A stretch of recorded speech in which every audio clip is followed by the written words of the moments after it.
siapa sih sebenarnya sahabat museum? Mereka tuh apa? Komunitas apa sebenarnya? Latar belakangnya apa? Sahabat museum tuh sekumpulan anak muda yang doyan dengan sejarah dan seneng berkunjung ke museum. Seneng menggali sejarah masa lalu yang menjadi pelajaran di masa depan. Atau bahasa Belandanya Westside Pakhuizen yang artinya gudang sisi barat. Kita bisa lebih bijak mengenal kota kita, mengenal negeri kita, mengenal sejarah kita, mengenal akar kita.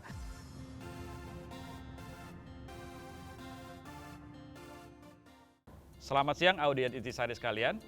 Berjumpa kembali dengan saya Cahyo Widyasmoro, editor dari majalah Intisari. Pada hari ini saya dan teman-teman dari sahabat museum baru saja menyelesaikan pelesiran tempo dulu, sebuah acara jalan-jalan di seputar Pelabuhan Sunda Kelapa, Museum Bahari, dan Museum Syah Bandar. Acara ini hasil kolaborasi majalah Intisari dengan sahabat museum yang selama ini memang dikenal sebagai komunitas yang concern atau peduli terhadap hal-hal yang mengenai berbau sejarah. Dan pada siang hari ini saya sudah bersama dengan Mas Ade Purnama, founder dari sahabat museum, yang tentunya kita di sini akan menggali kira-kira cerita di balik dari sahabat museum yang sudah berkiprah selama ini. Mas Ade, selamat siang. Selamat siang, Mas Cahyo. Mas Ade, tadi kan kita sudah berkeliling Pelabuhan Sunda Kelapa, Syah Bandar, lalu sekarang di Museum Bahari. Kawasan ini pentingnya buat kita sekarang tuh apa?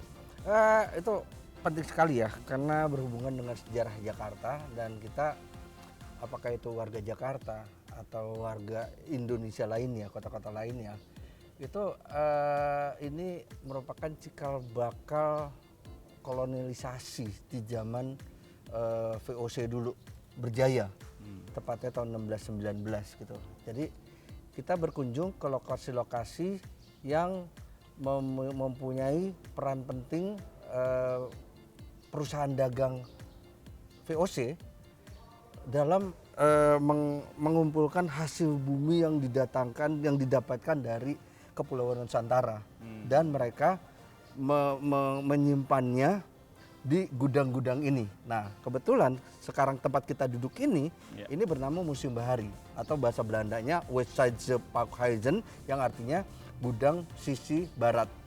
Ada lagi gudang sisi timur, agak ke sana sekitar 10 menit jalan kaki, tapi tidak terawat. Ini lebih terawat, Museum Bahari dan Menara Syah Bandar, seperti itu. Berarti sebenarnya ini adalah cikal bakal atau alasan mengapa VOC dan kemudian kolonialisme Belanda bertahan di Hindia Belanda ya sebenarnya. Bercokol lama. Ya, bercokol lah kita pakai bahasa lamanya istilahnya. gitu kan. Bercokol selama ratusan tahun gitu. Akhirnya VOC bangkrut di tahun 1799 karena itu ada tindakan korupsi dari pegawai-pegawai rendahan sampai pegawai penggede-penggede VOC. Akhirnya tahun 1799 tutup buku. Maka di masa peralihan itu masuklah Daendels, kemudian Raffles, dan kemudian dari 1811 sampai 1816 itu Inggris Raffles, dan kemudian baru pemerintahan Hindia Belanda yang melanjutkan menyedot hasil bumi Nusantara dengan membangun sebuah perusahaan baru bernama NHM atau Nederlandse Handelsmaatschappij gitu. Itu kayak kelanjutan dari VOC gitu yang mengumpulkan hasil bumi, dibawa ke negeri Belanda dan disebarkan, dijual ke pasar Eropa seperti itu. Jadi ini kawasan ini mempunyai peran yang sangat penting di masa lalu.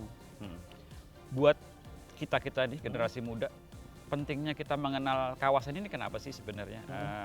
Apa yang bisa kita pelajari dari keberadaan bangunan-bangunan, dari segala fasilitas yang ada yang masih terawat sampai sekarang? Yang kita pelajari adalah kisah masa lalunya ya. Kita bisa lebih bijak mengenal kota kita, mengenal negeri kita, mengenal sejarah kita, mengenal akar kita. Dengan kita lebih mengenal, kita lebih sayang, maka kita punya rasa memiliki gitu, sense of belonging terhadap museum-museum itu, situs-situs sejarah itu, bangunan-bangunan tua itu, dan kita merasa lebih mencintai kota Jakarta dan sejarah Indonesia pada umumnya. Mas Adep, kita tahu bahwa selama ini sahabat museum selalu konsisten ya dalam mencoba memasyarakatkan dan melestarikan sejarah kita nih sebetulnya. Siapa sih sebenarnya sahabat museum? Mereka tuh apa? Komunitas apa sebenarnya? Latar belakangnya apa sebenarnya? Sahabat museum tuh sekumpulan anak muda yang doyan dengan sejarah dan seneng berkunjung ke museum, gitu loh.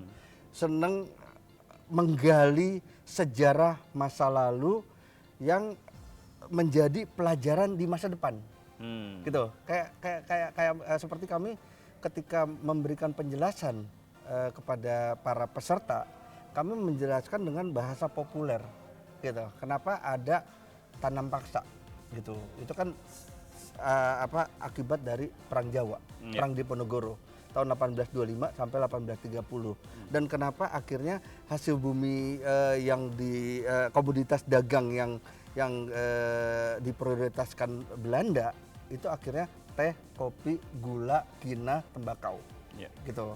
Karena itulah komoditas dagang yang laku di pasaran pada masa itu, gitu. Dan salah satu alasannya juga kas negara Hindia Belanda itu udah mulai menipis gara-gara Perang Jawa, gitu. Nah, kaitannya dengan masa kini adalah di kulinernya, terutama kalau kita minum teh. Kita minum teh, kalau kita di sekitar Jawa Barat atau kita masuk ke rumah makan Sunda, itu pasti tehnya tawar. Karena apa sejarahnya? Karena teh di bumi Priangan, di Prianger itu surplus. Jadi mereka tehnya itu berlebihan. Beda dengan kalau kita ke warteg. Warteg itu kan identik dengan Jawa Tengah atau juga Jawa Timur lah, gitu. Maksudnya karena di situ dulu ada pabrik-pabrik gula. Ya kan, sekarang kan kita masih mengenal pabrik gula yang ada di Jawa, terutama yang di Solo kan ada Solo Madu, gitu. Terus ada pabrik gula yang tempat lain yang menjadi tempat-tempat wisata, gitu. Jadi kita lebih mengenal masa lalu kita dan mengenal dulunya kenapa begini, dulunya mengapa begitu, dan akhirnya secara sederhana ketika kita ke warteg, kok tehnya manis? Karena gula surplus di situ, tebu, gula surplus di Jawa Tengah dan Jawa Timur. Maka mereka menikmati teh itu dengan gula sebanyak-banyaknya. Seperti itu loh. Jadi hal-hal yang sederhana itu yang kami ceritakan kepada generasi muda agar mereka bisa lebih memahami sejarah, lebih menikmati masa lalu, dan semoga lebih bijak ke masa depannya. Seperti itu. Mas Ade, kemarin kita melewati pandemi sekitar 3 tahun dan pada saat itu pula sahabat museum sempat vakum ya acaranya. Sekarang sudah muncul lagi, aktivitasnya sudah normal kembali. Kira-kira comeback-nya ini gimana nih, Mas? Comeback-nya tuh kami tuh selama di pandemi itu, walaupun kami juga babak belur juga ya, semua orang babak belur di pandemi gitu. Kami meriset dan menyusun program-program mendatang. Ternyata di tengah kesusahan ada setitik cahaya, yaitu harapan, gitu. Makanya di tahun 2023 ini, yang ketika kita setelah setahun itu dinyatakan bebas masker oleh Presiden Jokowi kan, waktu itu habis Lebaran tahun lalu kan, kami juga melihat, memantau keadaan apakah ini akan memburuk atau akan stabil atau gitu-gitu aja, tapi ternyata membaik. Kita lihat kan kayak misalnya perkembangannya orang yang terjangkit virus corona itu juga sudah menurun. Terus yang Wisma Atlet sudah ditutup gitu kan. Jadi dari berita-berita baik itu kami juga memantau dan kami kami pikir ini kita bisa jalan lagi gitu. Apakah keliling kota tua Jakarta, apakah keliling Depok, apakah kita ke Bandung, ke Cirebon, Ternate, Tidore, Banjarmasin, Banda Aceh, ke Ambon, Banda Nera, ke Papua dan lain-lainnya. Insya Allah kita sehat-sehat aja dan program bisa berjalan seperti sedia kala. Berarti ini adalah start awal yang baik ya di kawasan bisa disebut Pelabuhan Sunda Kelapa, Museum Bahari, Lestarinya baik, dan responnya sudah mulai terlihat karena tadi ada 44 peserta, itu sebuah perkembangan prestasi ya. Oke, baik. Demikian tadi wawancara singkat kami, Majalah Intisari dengan sahabat museum yang diwakili oleh foundernya sendiri yaitu Mas Ade Purnama. Bagaimana Mas Ade berusaha untuk tetap konsisten memasyarakatkan, mengenalkan kepada masyarakat bagaimana pentingnya kita mengenal dan melestarikan benda-benda maupun peninggalan-peninggalan sejarah di sekitar kita.